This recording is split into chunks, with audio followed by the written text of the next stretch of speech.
All this uncertainty means oil prices are creeping back up. They're around $98 a barrel. It was $66 a barrel before the war began. Meanwhile, the Dow Jones jumped nearly 3% on Wednesday. So what does this all mean for your wallet? CBS News business analyst Jill Schlesinger is here to explain. Good morning, Jill. Good to see you. Good to be here. So this morning, gas prices are averaging $4.16 a gallon, give or take, with oil prices plummeting yesterday. So what can we expect in the days ahead? I wish I could tell you the price at the pump would go down immediately. That's not going to happen. It's going to take a couple of weeks to actually see gas prices come down. And again, predicated on the fact that nothing flares up again in the days ahead.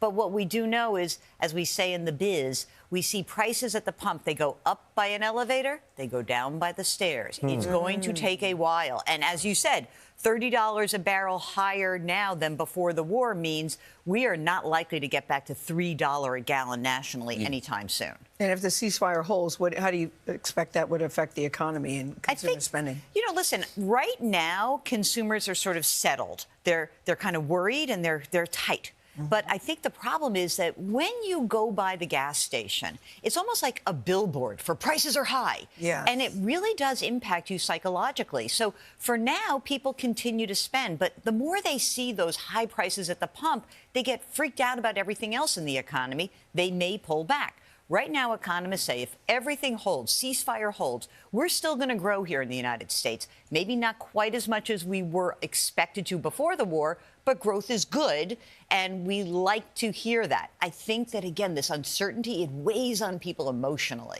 A word often used when describing the markets is volatility, and they have been volatile since the conflict began. What is your advice to investors? You know, as I always like to say, on the way down, Gayle calls me out and she says, don't panic, because it feels like you want to panic. But, you know, I also say, don't get euphoric on the way up. Prices and the stock market, they go up, they go down. So just because we had a big day yesterday doesn't mean you should pile into the market. You stick to your diversified portfolio, some stocks, some bonds, a little cash, some commodities. You don't mess around with it. Taking no action in your retirement account is an action in and of itself.